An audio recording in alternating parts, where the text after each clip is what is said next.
I'm Borut Bonchina. I'm from Slovenia. I'm Mayan Weinberg. I'm Aran Malul. I am from Nestsiana, Israel as well.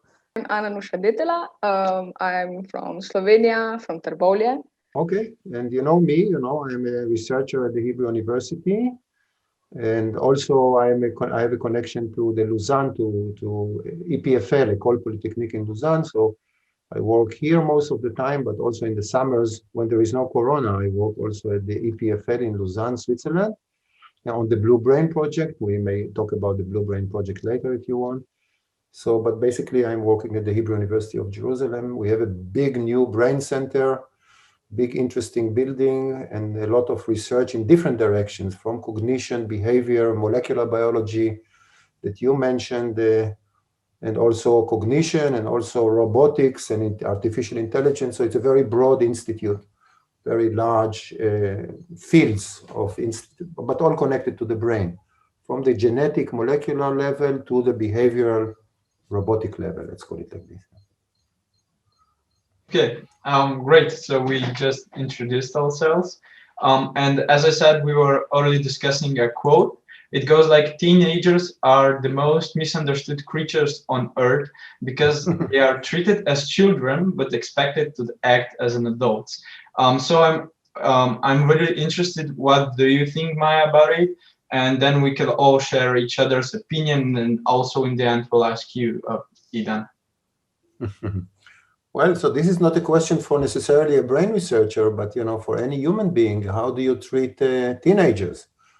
What does it mean to be teenagers? Of course, you know much better than I. How do you feel, whether you are being treated this way or you would like to be treated in another way? But for me, but again, this is like a father talking, not necessarily as a scientist. Yes, I think that all of us are human. Of course, some of us have more experience in one direction. So, I know about science, I guess, a little bit more than you at this point. But on the other hand, I can learn a lot from the vitality and creativity and the originality of young people like you. Not only that, because I need to preserve, in order to be a good scientist, I need to preserve something, remain a child. I should remain a teenager, because if I become too, so to speak, heavy, full of myself and all these kind of things, then I may be, serious and people respect me, but I'm not, I lost the, the kind of childishness, the beginning, the fact that everything is new, the fact that new. And that's if you read also Nobel laureates, what makes them is this curiosity to drive them into this world, to do something new. And that's something we can learn from teenagers. So I don't think it's a matter of we think about you this way, or you think we should do things together. I mean, we can learn from each other. I can remain child because of my students and my teenagers, kids, and so on. And you can learn from me, whatever you want to learn from me. So it's an agreement of advance together, but rather than I'm above you, you are above me.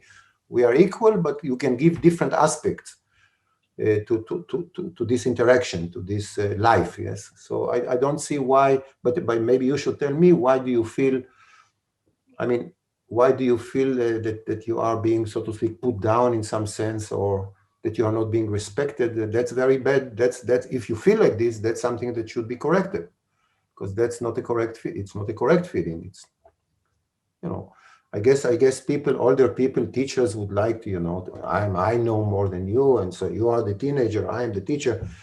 But this is something we have to get rid of. I don't think it's healthy. Absolutely not. Certainly not creative like this. You cannot be creative if you put somebody else below you. You cannot be creative.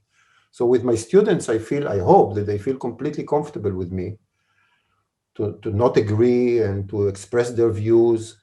And otherwise, if I come and they do what I want, so what is new? If they do what I want, nothing new. I want them to tell me what they think should be done. So it's an interaction. That's my view of life in general.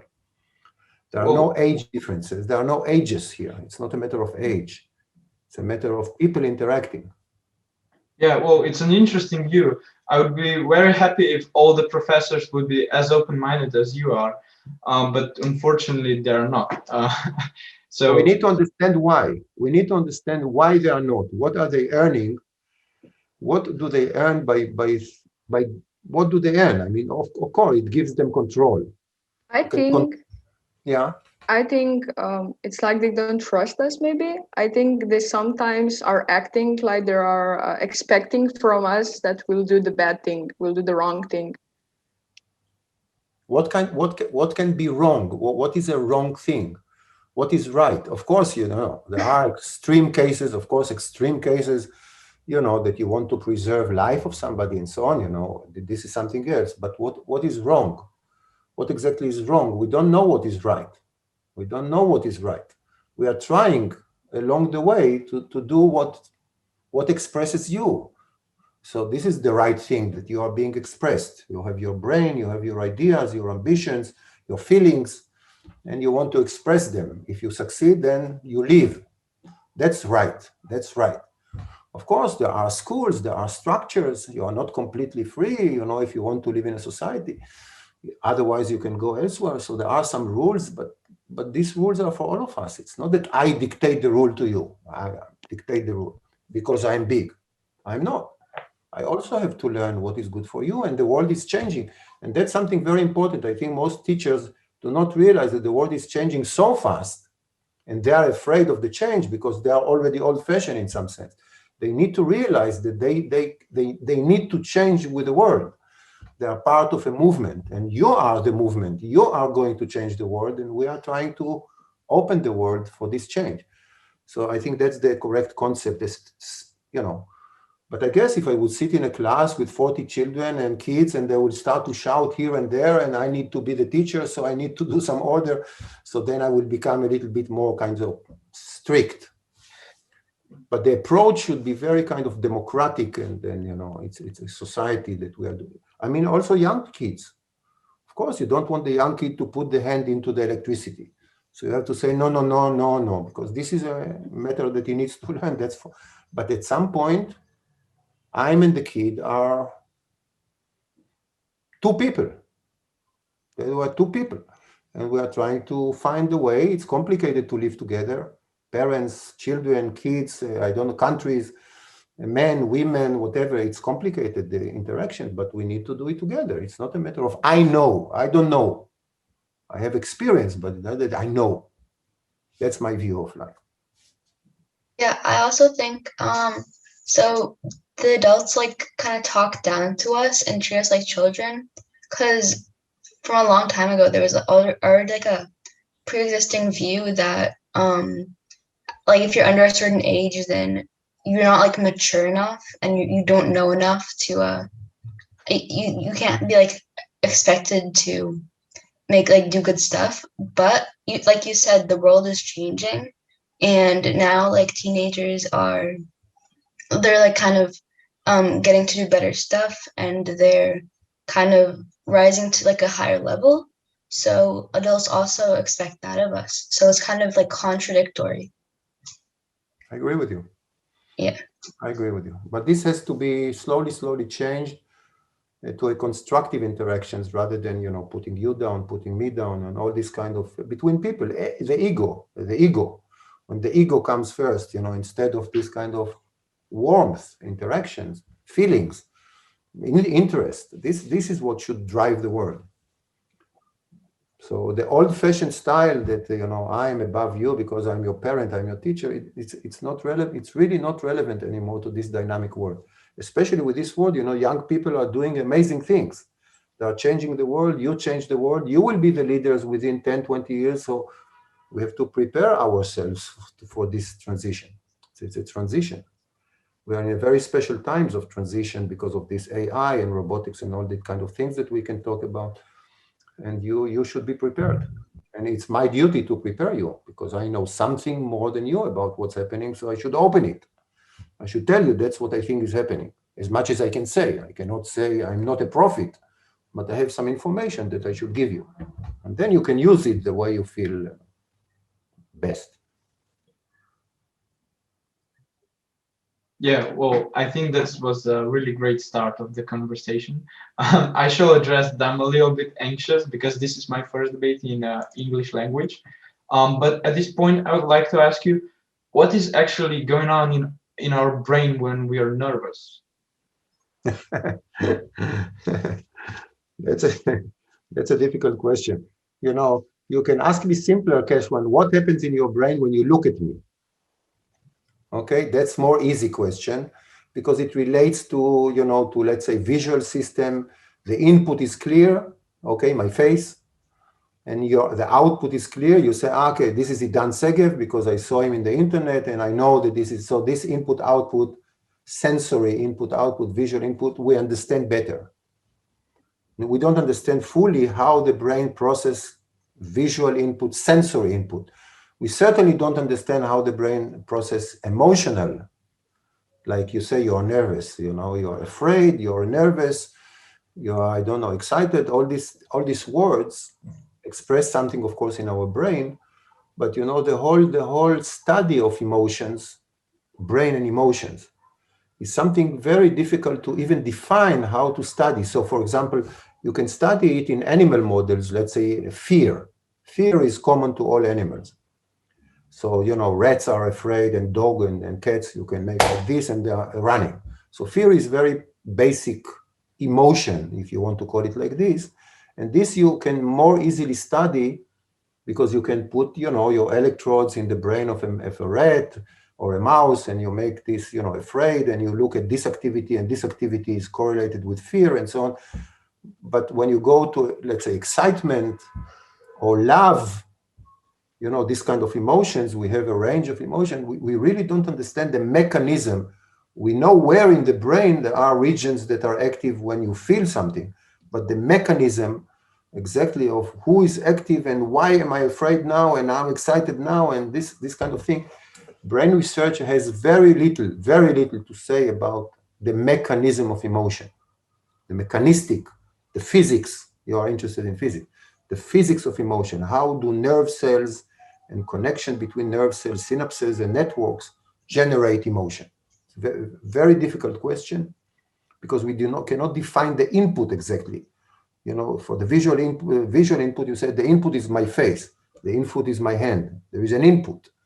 But what is exactly the input of excitement? Because you are now with a Zoom, you talk to a professor, you are the first time. What is exactly the input?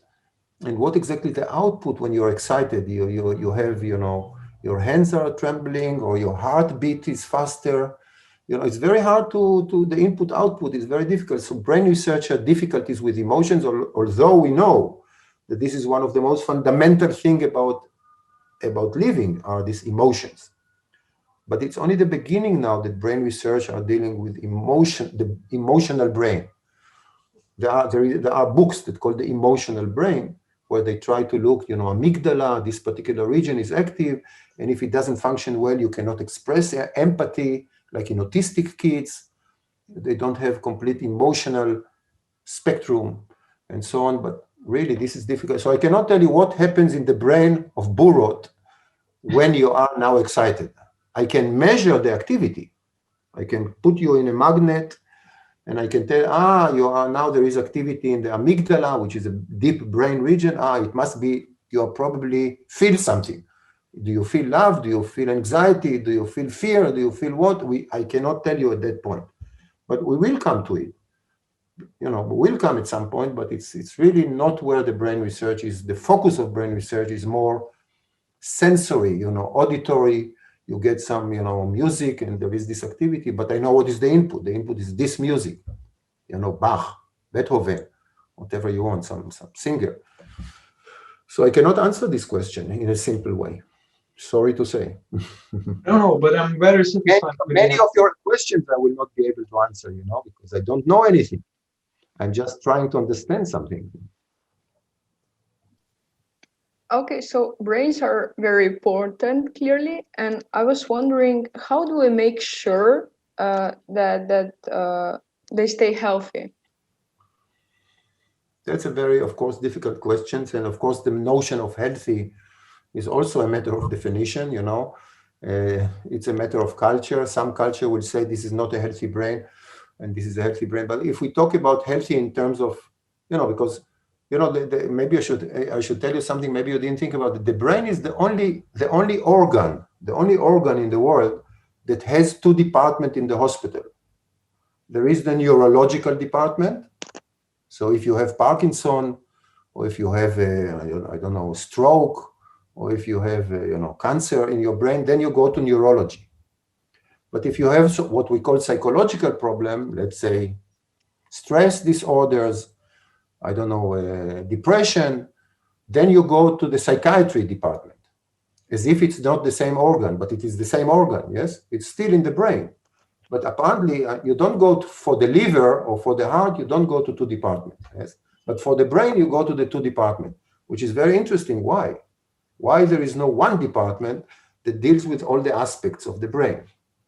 So when you say healthy, the psychological aspect, we can discuss later, because what is exactly psychological? When you say healthy in terms of neurological aspect, so let's say Parkinson or whatever disease, yes, then the question is, how do I keep my brain healthy in a sense of neurology, that I won't become Alzheimer and I won't become Parkinson and I won't become I don't know what? Then the question is, of course, and that's a difficult question, what are the elements that makes a brain sick? Actually, from my perspective, I'm amazed that the brain is functioning with all this complexity. It's a huge complex system, huge. I mean, everything is interacting. There are billions of elements, and apparently I can talk to you, which sounds trivial, but it's not trivial. It's absolutely not trivial that I can talk to you, but we take it for granted. So I'm not surprised when something goes wrong. With all this complexity, something goes wrong. It looks to me like an amazing thing that the system is stable under all this complexity. So that's a comment to say that the fact that it functions is already a surprise to me. Not the fact that it doesn't function. That's not a surprise for me. So that's a comment. But anyway, it's clear. One thing is clear. Let's say if we look at diseases that are related to memory. So many diseases are related to memory problems. Let's say Alzheimer is the most known one, but there are many. There are about 560 brain diseases that we have names for. Parkinson, Alzheimer, depression, sleep disorders, epilepsy, but there are many other things. And this is again categories that we invented categories. Because Parkinson is, there are many types of Parkinson. Autism, there are many types of autistic children. There are a range. Everything is a range. But for some diseases like Alzheimer and dementia, this is related to memory. It's clear that activity of the brain, challenging the brain with challenges related to memory and activity, delay these diseases. So you may be born with genes or with sensitivity to certain disease, but whether this disease will appear or not from your own genes very much depends on what we discussed before. From your question is the environment that you establish an environment. For example, if it's a challenging environment, you have to solve problems. You don't repeat yourself day by day, but you do new things. This certainly delays diseases related to memory, as I mentioned before, and many other diseases in the brain. So many. There is this term: if you don't use it, you lose it. If you don't use the brain, you don't activate the brain, you don't challenge the brain, you lose it, so to speak. It becomes less and less, active, less and less capable of facing situations. You can see it in old people that tend to go to already known things because that's what they know. But then the brain becomes less and less challenged and becomes faster and faster into this disease mode. So of course, the recommendation is if you want to delay diseases, you should make the brain active in terms of challenges. You have to solve new things. You have to try new friendship, new motor activity, sports, everything that challenge the brain to solve, play piano, anything that challenge the brain delays this kind of diseases. But again, some of it is genetic and there is a good chance that it will come. But I can give you an example which we don't completely understand. There are cases of identical twins. Identical twins mean that they have the same genome. Identical twins have the same genome. One becomes Parkinsonian, the other one is not. Okay, there are many cases like this. There are many cases where both twins become Parkinsonian, but there are cases when one is not and one is. So there must be additional factor, not only the genome, but the environmental factor. How did you live? How did you challenge yourself?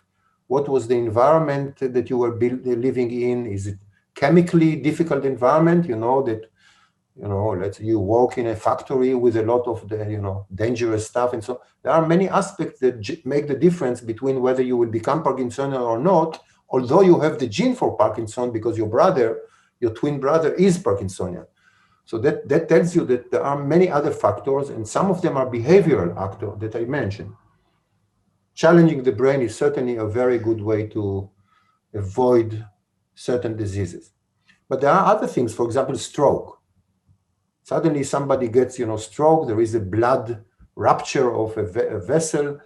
And of course, this then you can avoid this by taking care of food, not too much oil, and all these kind of things. So there is no one way to live correctly, but this is good for the body. It's also for the heart. It's also for the kidney. There are, of course, interaction with the environment. If you don't treat the organ, if you don't respect, so to speak, the organ, and you abuse the organ, and then there is a chance that something will go wrong, yes. But in terms of the psychological aspect, really something that, because it is such an alert organ, you want to nurture it. You want to feed it with excitement. You want to feed it with curiosity. You want to feed it with new things. You don't want it to become stable, dull, boring. You don't want it to become boring. You want it to become active. So if you don't use it, you lose it. Currently, it's being said that we use a very small amount of our brain in our current lifetime. Does it necessarily mean that it will go up, or it will get full at some point if our life will extend ever so much? So let me make something that is very international. My teacher, when I was a kid, she told me, I'm using Idan. You are using 10% of your brain. This 10% number, I don't know where it came from, but this is a magic number that in most places, I don't know about Slovenia, this number 10%, you are using small part of your brain. So I was thinking really at that time, when I was a kid, that part of my brain is active, and 90% of my brain is waiting for something. So I need to do something, I need to do something for the 90% to appear, because I don't want to use only 10% of my brain. So this is how I thought about this when I was a kid. Really, that's how I thought. She said, Idan, you're using only 10%. I said, gee, what do I do with the 90%? So that's, of course, not the case, because the brain, every nerve cell, you have almost 100 milliard brain cells in your brain, and there is no one that is silent. It's always active. Each one of them is active electrically. Ta, ta, ta, ta, ta, ta, ta. There is a big music of all the cells all the time. Okay, so it's not 90% are silent and 10% are active. That's one thing that we have to make clear. Yeah? The other thing that we have to make clear is that in terms of using the brain, which is a very good question, because I mentioned what will happen at the age of 120 to my brain. What will happen? So when I use the brain, let's say when I learn something new now, because I have now a Zoom meeting with two Slovenian teenagers and two Israel and all that kind of thing, I need to learn this. I need to learn this. And as I said before, there are physical changes to my brain due to this learning, due to this experience. So what happens in my brain, because it was active before, but it is now active in a different way. And that's the thing. When I learn something new, the same networks that were before are now connected a little bit different. We don't want to go into the mechanism now, but we understand quite well the mechanism of learning and memory. So it's not that I'm not working before. Everything is working, everything is active. When I go to sleep, when I feel this, when I feel that, it's just different activity, different electrical activity represent the new thing that I'm now learning on top of what was there before. It's not instead. It's not when I learn A, I forget B. When I talk to you, then I will forget I don't know what happened to me in the morning. I can add more and more to a limit. And the limit is the information capacity of the brain. Okay, because the brain is built from units, as I said, nerve cells, and each nerve cell can carry certain amount of bits of information. per unit time. Okay, so it has a limitation in terms of how many bits of 0, 1, 0, 1, 0, 1 I can carry within, let's say, a second. So I have a total capacity, a total information capacity, because it's a finite machine. It's not an infinite machine. But because it is such a huge machine in terms of numbers, the capability to carry information and to add new information is so big, is huge, is so huge because of these big numbers that I mentioned, that I can never really complete, stuff it, that it's, blocked, that I finished all the capacity. I can always add more and more new information without losing previous information because of these huge numbers of connections and activity, huge states. So my brain can be in many, many states. When I say state, I mean electrical states. Okay, so this state is A and this state is B, but everything is working, but a little bit different because I have so many combination of activity. Okay, so now I'm building a new state in my brain. You are building a new state in your brain, which will represent our talk, because I have a lot of capacity and I can add many, many combinations without losing the previous one. Okay, so I'm not afraid that one day my brain will be saturated and will be blocked and I cannot remember anything else, and unless I'm sick with Alzheimer. Then all these changes are not functioning anymore and I cannot add on top of things. Actually, I'm losing, because I'm losing connections, I'm losing synapses, I'm losing cells, I'm losing numbers. So of course, then I lose memory. But in a normal brain, we are much, much, much, much less than 10%, much less. Okay, so don't worry about capacity, learn more. It's not instead, it's in addition. How does the brain decide which memories to keep and which memories to forget? That's a very difficult question. As I said, one aspect is clear, at least in animals, that if it is involved with memory, with emotions, if something is important, is involved with emotion. For example, in an extreme case,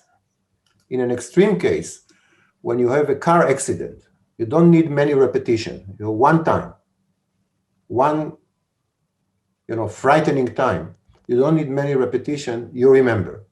This is because it is involved with strong emotion of fear of death.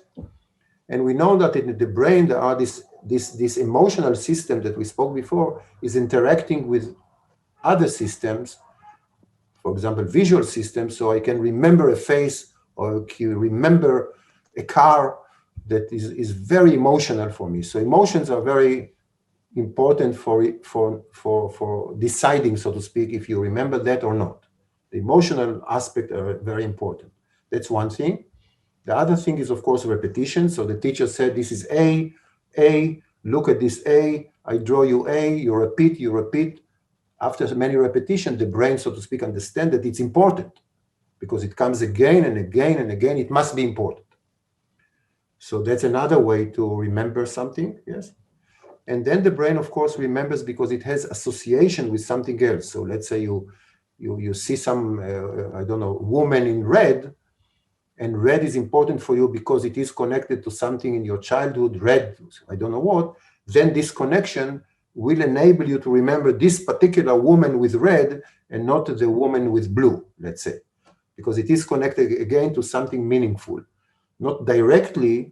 So the woman in red is nothing special, but because red is important for you, because it is emotionally relevant to you, then you will remember this woman and not another woman, just because red is important for you. So this links, association, is another mechanism for the brain to remember. But it's very hard for me in advance to know what will you remember from this talk, because I said so many words. What will you remember? Would you remember the emotional aspect, the example I gave you about the hospital with two, now I already said it twice. Maybe you will now remember that the brain has two departments, because I just said it twice. But maybe you remember it because you never thought about this and it raises a surprise. Yes, this is the only organ with two departments in the hospital. Maybe you will remember it forever. It's very hard to know in advance what will your brain decide to remember, and then Anna brain can decide to remember something else, and I don't know, Anne another. It's very hard to know because it's so personal, very, very personal, what you eventually take home, so to speak, to your own brain from an event. It's very hard to know. But it's clear that most of the things are erased. Most of what is subconscious, you don't know that it happened even. It's subconscious. It could be embedded and you are not aware of it. But replay again and again, emotional aspect and association to something else that is important or was important are mechanism for remembering. Okay, so sorry, we can definitely see a progress in artificial intelligence, right? So I was wondering, what kind of impact will this AI have on our lives in the future? Huge, absolutely huge. First of all, we need to understand that this AI, new AI world is inspired by the brain. I don't know if you know the computers that you are using with the microchips that have 0, 1 states is also inspired by ideas that came from the brain in a very important paper from 1943. People thought, what can you compute with elements that have 0, 1, with network of element connected at 0, 1. So the computer is an extension of our brain in terms of the principles. But then, of course, you do something technical, which is not exactly copy of the brain, but some of the ideas about the 0, 1 situation of elements, of neurons, were invented by the brain, so to speak, like all machines. But these are brain-inspired machines. The new technologies, machine learning technologies, are also inspired by the brain because it adds another complexity of networks. So there is a layer of networks of new artificial neurons, layer 1, which is the input layer, 2, 3, 4, 5, deep network. And at the end, there is an output. And this network apparently learn from examples. So you give it many examples of, I don't know, crossroad, and eventually the network will be able to generate one for many, if you show him enough examples of crossroads, this automated car, the machine will know that this is a crossroad, and this is a face, and this is a, I don't know, green light, this is red light, and this is how these machines are functioning. But they learn from principles that we learn from the brain. So these are brain-inspired machines that are going to replace many of what we did today. For example, drivers will disappear. This will affect life of many drivers. You know, bus drivers, car drivers, truck drivers, many millions of people will lose their work soon. They will, like, you know, there used to be, when I was a child, there was a driver for the elevator. For you, it's crazy, no? There was a driver for the elevator. You had to go to the elevator and somebody pushed the button. It's crazy. Why? I don't know. For us, it was trivial. You go into the elevator and somebody is the driver of the elevator. In 20, 30 years, it will be crazy to think that one day there was people driving the car. Why? The car can drive on its own like the elevator. So this will be, of course, a big change. But this is a small change relative to what happens, because many of the things that are considered to be human will be replaced by this machine learning. Even art, certain aspect of art will be replaced by these machines that can design things, buildings, you know, very efficiently. From many examples, they can build you a house or combination of things that are very creative, very new, that maybe the brain of human cannot invent. So this is a huge change. Really, we are really facing a real huge change.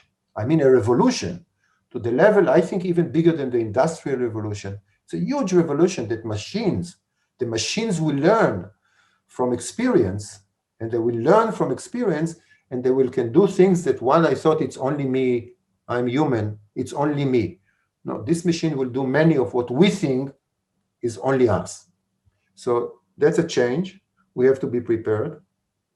You can ask what will left to me if the machine will do what is left to me as human. I should say that, and many people are afraid of it, as you know. People are afraid of this machine will take over, will replace me, should be afraid. So first of all, I should tell that in any generation, any machine that was new, people were afraid. I remember even the portable computer that you are using, you know, people said, gee, this is going to replace creativity, and I'm writing with my pen, and there will be no more writing by the pen because everything will be digital and all these kind of things. So, you know, people are afraid of big changes, of course. And also people are afraid of machines, you know, Frankenstein. There will be the robot, the Frankenstein, and he will come and dominate me. So what do I do to myself? I invent a machine that will dominate me, will replace me. So I'm more optimistic. I think all these machines are just extending our capabilities. It's true that we need to change some of the professions, you know, like we changed before, you know. I don't know if you know Charlie Chaplin movie, Modern Times. You become like a robot, so that they change, tak, tak, tak, tak, you become a robot. Now somebody else will do it, so what will I do to myself? So in my mind, what happens to the brain of human when there is a new machine, you take this machine as part of you and you extend your capabilities. So, you know, instead of driving a car, I will have more time for friends. I will have more time to create something new or build emotions to people. And I have many possibilities that are, you know, that now I'm, so to speak, wasting my time to do. Now I can do something else. For example, the GPS. People were afraid that when the GPS will come, I won't remember anymore anything about the streets, who is where before, because the GPS takes me. So what will happen to my brain region? That is there is a brain region that, you know, that represent the maps of the world, the map of my city. It's called hippocampus. What will happen to my hippocampus that is for navigation if the machine will do the navigation? And the machine is doing the navigation, the GPS is doing the navigation.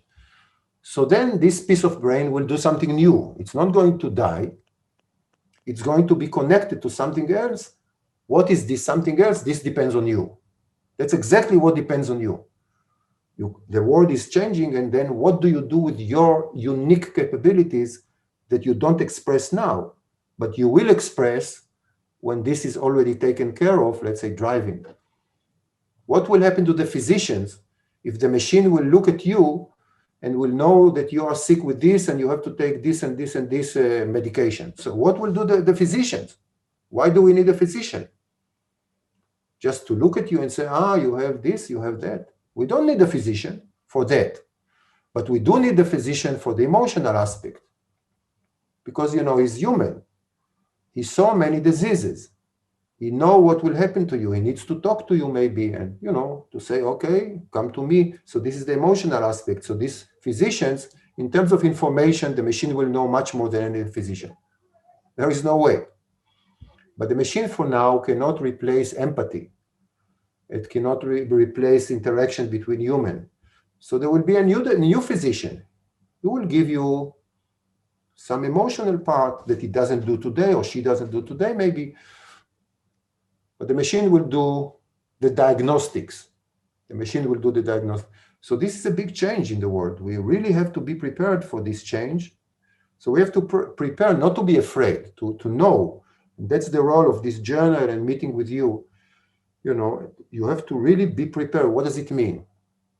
We don't know everything. I don't know how will the world look at 2050. You wanted to 2150. I don't know how will the world will look at 2150. There will be sensory in my brain. My body will be full of sensor. It will be radiated everywhere. You will have in your credit card, your genome, all the DNA. You will have a design for you, medication, personal medication. All this is coming, for sure. You will live longer. The role of scientists is to tell what they think. They're not sure, but what the trend is. Where is it going? Look at the virus. Within 9 months, which is shocking, because of science, you succeeded to replicate the virus. First of all, you identify the virus. When I say identify, I mean the RNA, the whole sequence of the RNA. You identify a new virus. You can now replicate pieces of the virus. You can, within 9 months, design a new medication, which we got in Israel twice. So it's amazing. If you think about it, it's shocking. I can replicate a virus one by one, you know. from these 4 building blocks, I can replicate a virus and pieces of virus, and I can inject it to myself in order to vaccinate me against the real virus. It's shocking. So science is really something that you have to be very, very aware of. Where is it going? What can it give you? And prepare yourself. Instead of being afraid, it's coming. So you can't be afraid, which you should be afraid. Maybe you should be afraid. But it's not a matter of being afraid because it won't help you. The fear will not help you to be prepared. The fear will block you from being, when I say you, I don't mean you. I mean the person, yeah, the people. They are afraid of changes. We are afraid of changes. And I think changes are beautiful if they are in the correct direction. So I think if these taxi drivers, instead of driving taxi, will do something creative with their brain, maybe they want to draw, maybe they want to be, I don't know, big lovers. Maybe they want to, I don't know what to do, the trip in the world, in the mountains. I don't know what they want to do, but they have to think about new directions for the kids, for the next generation. They are not going to be copy of ourselves. You don't want your kids to be copy of yourself because you are one example, ancient example. The new generation is something new, and they have to develop to this new thing. You have to develop, but you have to develop from knowledge. From where is it going? So what is happening? What is genome? What is AI? What is virtual reality? What is going to happen? You have to prepare yourself. So that's a dialogue. It's a dialogue between people that are developers. You are going to be the leaders of this development or part of this development. It's a dialogue. So that's what we are trying to do, a dialogue for preparation, not for fear, to be prepared, to be ready. Because the world is changing so fast, it's amazing. If you told me 20 years ago that I'm going to be able to talk to you in Slovenia, in Israel, cell phone to Brazil, I can see my daughter there, can see my, I said, you know, there was this phone that you do tuck, tuck, tuck, tuck, tuck in the street and so forth. Suddenly, cell phones, for you, it's trivial, complete trivial. You were born with this machine almost, yes? You were born. But for me, it's amazing. So I cannot really know what will happen in 30, 40 years. It's very hard to know because of this exponential growth of changes. It's huge changes are happening. We just have not to be afraid and to be ready to learn as much as you can from what happens now, from people myself. Like I sit at a place where I see the changes, so I can tell you, this is happening, this is likely, should not be afraid. Yes, you should be afraid, or you should think about this together. So we should prepare ourselves. But this AI world, machines that are learning, that are not static, but they learn from experience and become creative in many ways. This is the huge change, absolutely huge change. And these machines should be our friends, not enemies, our friends. They can extend us and enable us to do something new with our brain that is very hard to envision. To be more creative, to be more emotional, to express more, because we are less limited by, survival. There will be economical issues, but who will pay taxes if everything will be robotic? So there are lawyers, I don't know if you know, there are lawyers that are building a world that the robot pay the tax. But who is this robot that paid the tax, yes? And if there is a car accident by automated car, who is responsible for the accident? Is the engineer, the owner of the car? So there are interesting things that are happening, and it's fascinating things. So I think we should be fascinated by the changing world, fascinated and ready together. But how can we prepare ourselves? What should we be focused on right now? First of all, knowledge. Knowledge, knowledge, knowledge. Not mystics, not stories, not fears, information. So let's say machine learning. When I say machine learning, what does it mean? What can today the machine learn? How does it learn? A little bit about the principles. Okay, so I think in my case, for example, in Israel, there was not enough explanation about the virus. So the person in the street does say RNA, they know RNA, but they don't understand RNA. And it was our duty, the scientists, to explain to the people, what does it mean RNA? Why should you not be afraid of the vaccination? So that's my duty. So I should, through Frontiers, through the the magazine, and through these interactions, and through your YouTube programs, to the facts. There is deep networks. You can learn certain things. It's very, very far away from general intelligence. So I have general intelligence, you have general intelligence, because I can feel at the same time, and I can move my hand at the same time, and I can see your face at the same time. This is much, much, much better than any machine that we invented until today. On the other hand, they are very good in particular, very specific things. They are better than us, especially in driving, because they are not falling asleep, and there will be much less accidents. So we need to explain the facts, the principles and the facts today. Then you should be able to ask me and discuss what are your fears, what could happen. Then we can discuss, is it feasible? Is it going to happen soon? As much as I can say. But I mean, you have to be prepared to knowledge. That's the role of your teachers in the school, to prepare you to the future, not to the past, to the future. They need to prepare you to where is it coming. And the preparation are based on facts. Facts, not mystics, facts. Facts. And so we miss a lot of facts. I mean, the people in the street do not have facts. It gets a lot of Google nonsense, and this person and the grandfather knows, and everybody knows, the teacher knows, they already know. They already know. They don't learn, they know. We don't know. So pure objective facts.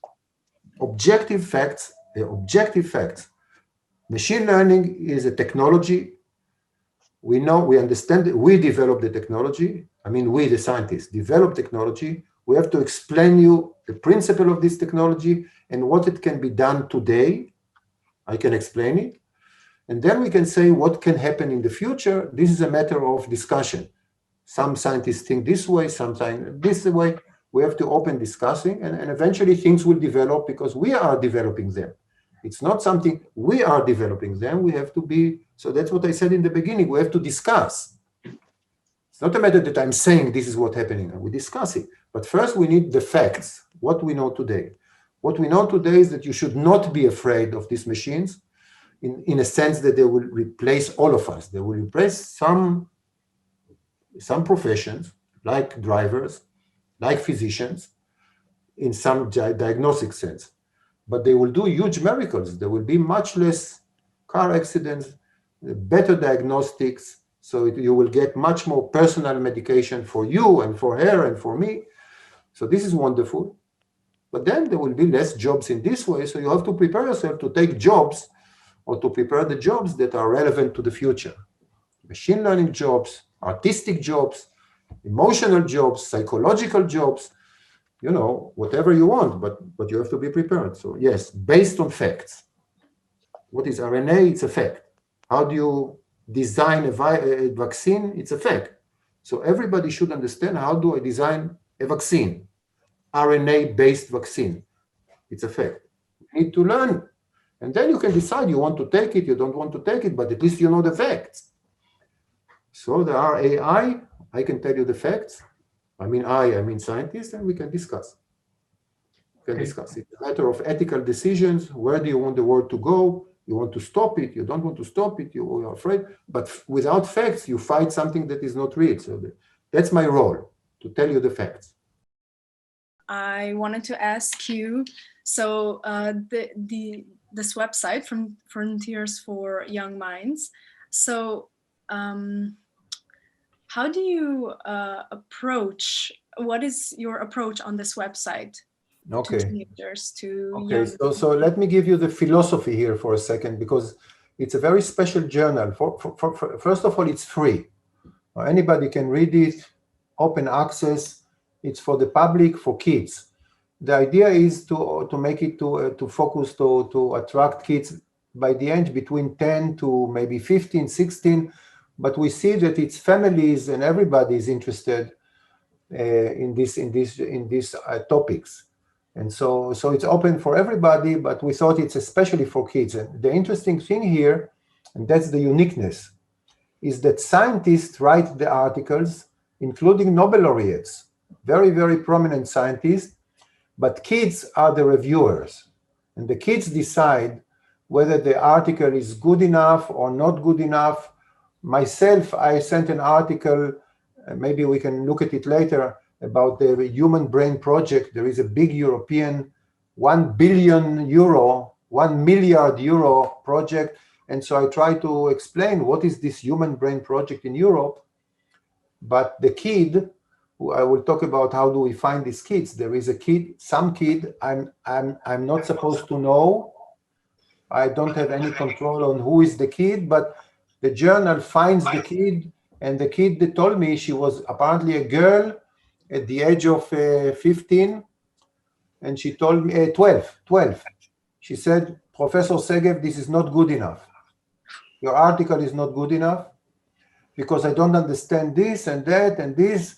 And so I corrected it once and I sent it back. And she said, better, but not good enough. You have to correct this, this, and that. So I corrected it, and then it got in. She decided it's okay. And that's very important. It's the best rejection that I got, because after she accepted it, then many kids understand what I wrote. And so it becomes accessible for kids all over the world. And we have, 8 million readers now in English. And in Hebrew, we have now close to 150,000. So it's growing because the language we need to learn to write for kids. So it's scientists write for kids, but kids decides if it's good enough. And so we have many hundred of kids in English and now in Hebrew that are sitting there, and whenever they get a paper, they work on it and they give response. They respond. Also classes. So for example, if I go to any article, let's say this article, if I want to go to an article, you can see that, you see here, young reviewers. Can you see it? Mm-hmm. Yeah. So you see that in this case, to Ethan and Jaden, we are not allowed to show pictures of kids. We are not allowed to show pictures. So these are the authors, these are the kids. And the kids become part of the paper, but we are not allowed to show who are these kids. But these are kids that review papers in English and now in Hebrew, soon in Arabic. It's a very unique combination that the kid decide if the scientists know to tell the story or not. To talk to scientists. So because the main thing here in this journal is you have a lot of information. You can go anywhere you want. You can go to Google, you can go, Wikipedia. You have the information, but the question is it solid information? Because is it solid information, or is somebody told you that, the stars is like this and black holes and the virus is terrible and this and that? So you need somebody that you trust. And we feel that scientists you can trust scientists because that's their job, they do their work trying to understand the world. So that's why we think it's important to have a place that you can trust, the scientists, you can trust, because you can get the information anyway. Yeah, so you have reliable sources, reliable information. Exactly. Not very good. I think it's great to get this reliable information directly from scientists. So do you think that this contact will have an effect on teenagers in their future? I think so very much. I think the world is changing extremely fast. I mean, we can't understand how fast it is changing. It's clear that within 20 years, it's not going to be the same world. So how do we prepare this young generation, not only for the future, but also to shape the future? Because eventually, you're 18 and 17 and so on. Within 20 years, you'll be shaping the future. You'll decide whether you want automated cars or this will be already old-fashioned. Whether you want, probes in your brain to read your thoughts. What do you want probes in your body to find out if you are becoming sick? I don't know. Little robots in your body, yes or no? A lot of interesting questions. And where do you want the world to go? So, but you need to decide based on knowledge. So I think this knowledge should come from solid background, like scientists, and then you can do whatever you want to do it, but at least it comes from, and I think we don't have, myself included, we don't really know a solid, you get from newspaper, you get from this, I don't know who, or politicians, they want you to feel like this, to think like that. There should be a source of solid knowledge in science, I mean in science, and that's the place. Whereas, that's the place. And so speaking of new ideas, new projects, maybe, what do you think about collaboration between, so FGM, us making videos, and Frontiers for Young Minds, you writing the articles? Would this collide greatly, or? So I think your strength, you already did something. So at least in Israel, what we do is for the journal. So I learned that it's not enough to put a journal, in the website and say, okay, it's fine, I can go home. No, we need to find ways, as you suggested, to make the journal accessible knowledge. In Israel, not every kid knows that there is a journal like this. So how do I make it public? How do I make the public know that there is a journal? How do they know that they are bombarded by so many other things, politics and virus and I don't know what? How do I make the journal accessible to the public? So I learned from you actually that we really could need this. We could have like ambassadors, kids like you, ambassadors for the journal. They can take the material from the journal themselves. They can, how to do little video clips. You can interview the scientists. You can decide whatever you want, and within your social network, I don't know, is it WhatsApp, or do you want to do the TikTok or Instagram or whatever you want to use in order to distribute this, the fact that there is a journal, interesting topics. So I'm learning from you, from Marian and so on. I'm learning from you actually in terms of Frontiers, how to make Frontiers with the tools you develop become accessible. So we already now are looking for Israeli kids like you that will take the journal and use it as a material. And the scientists also, the Israeli scientists, we have already maybe 30 Israeli scientists, including myself, and to interview them and to distribute it. So that's a way for, I hope, it will increase the readership of the journal using your tools, your approach. So it's a two-way. For you, you have an interesting material here. You can, Marian would like to, if you want to interview a Nobel laureate, we'll find you a Nobel laureate because he already wrote, or she already wrote for the journal. So she already is interested to, to be part of the kids, so to speak. But you also can use this material to make your videos and so on. So I think it's a very good kind of complementary project. Can I ask you, how do you see us collaborating in the future? Any ideas, maybe? So first of all, I think it will be good if you will have a group like you. Like last time, there were 2 Israeli people that reviewed me. They interviewed me. There were 2 Israelis and 2 Slovenian asking me questions. That's one way to collaborate. You create your own group there. We create our own group here, and you start to run together some brainstorming. You will have good ideas together. Yes, I'm sure. You will have good ideas. So that's one way to collaborate, is by ideas. You will run ideas together. So that's one way to do it. But also, as I said, I learned from you about this capability to have a video, and we are now copying you in Israel. So that's just because we met. Just because we met, I have something new that I didn't think about, this group like yours, and we are now immediately doing it in Israel. But maybe new ideas will come that I can't think about it now. It's only after talking together the ideas come. Thank you, Professor. Because we're running short of time, I would just like to ask if any one of you, Aran, and Mayan, and Anna have any short questions for the Idan. Maybe you should tell me a little bit about your fears. Is there something that you are worried about that is happening in the world? I'm not talking about politics. Is this kind of fear from AI, for example, real in your brain, or something that we read in the books that, you know, the next generation is afraid. Are you, as young generation, are worried about where we are going?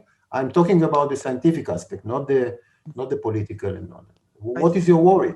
Or maybe you're not worried. What do you deal with? What do you think about? Well, I think in two ways. I think that it can also be very beneficial to us. Maybe we can use this AI to really explore human nature and actually get out of our planet and the solar system eventually. But maybe this exponential boost in AI could lead to fewer jobs, thus much more people not really having a way to live in this ever-changing world. So there will be very big differences between the people at the top and the people at the bottom. So there won't be equality that we are thriving for right now, but maybe this boost in AI could eventually shift that, and we'll get something that's really the opposite of what we're trying to achieve. That's a very good point about the equality. So I'm running in few weeks, I'm starting a new course with Yuval Noah Harari. Yuval Noah Harari is a well-known Israeli historian who wrote a very, very popular book that is really worldwide success, a short history. It's called A Short History of Humanity. Yeah? It's a beautiful book, and we are running a course next in a few weeks, the next semester, about the technology and the future of humanity. There, one of the issues is this inequality. Some people will merge into the new world, so to speak, and some people will stay behind, and that will make a big kind of separation of equality, and that's something we have to be absolutely. So when I say we, in this case, I mean society has to deal with this issue about how to prepare people so that they will, rise to the challenge rather than go up and down. Some population will go up from the challenge, will become rich or whatever, and the other, we have to be very careful about that. Absolutely. I mean, this is something we have to deal with again. If a government would be visionary, they will have committees calling scientists and artists and ethicists and people like you, young generation, to discuss and to make sure that it won't happen. Yes, I agree with you completely that you can use any technology to destroy things, and that's the fear, but you can use the same technology to make things much better. So for example, let's say that there is a world that the robots are doing everything.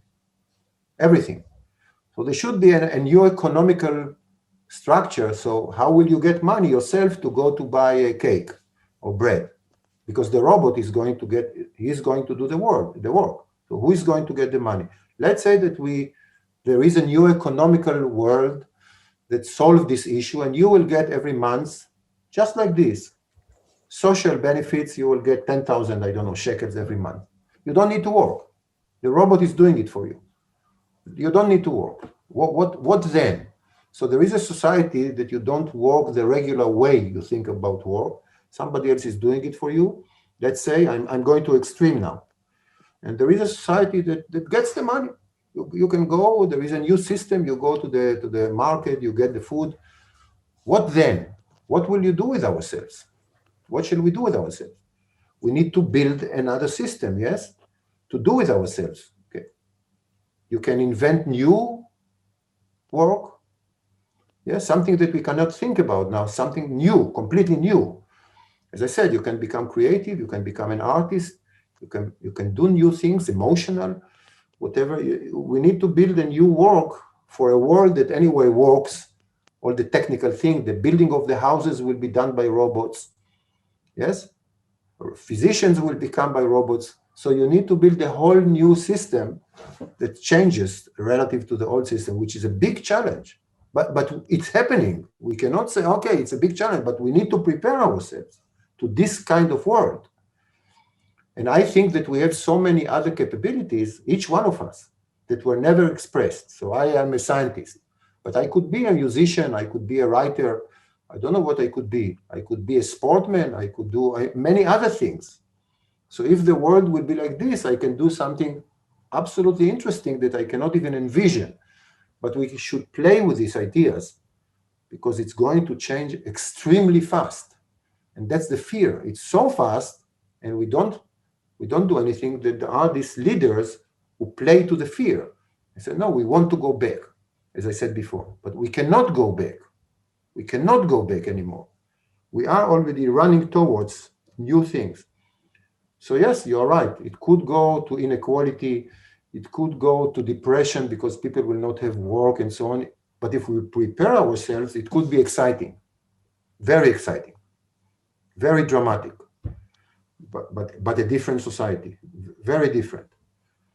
It's a challenge. We invented all this challenge. It's our invention. At this point, Professor, I think we've run out of time.